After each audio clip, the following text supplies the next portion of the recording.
If you need to cancel a pending transfer on Oportun, follow these straightforward steps to ensure the process is completed smoothly.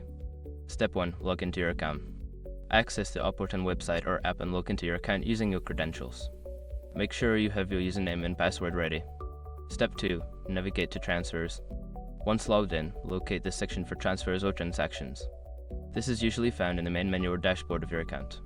Step 3. Find the pending transfer. In the Transfer section, look for the list of your recent transactions. Identify the pending transfer that you wish to cancel. Step 4. Select the transfer. Make sure your information is protected first. Most people don't think about breaches until something actually happens to their accounts. Use SROG to monitor your accounts 24/7 and instantly alert you if your information appears in elite databases online.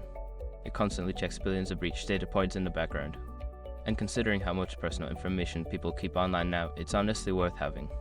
Link in the description. Step 5. Cancel the transfer. Look for the option to cancel the transfer. Follow the prompts to confirm the cancellation. You may receive a confirmation message once the transfer has been successfully cancelled. After completing these steps, you should have successfully cancelled your pending transfer on Oportun.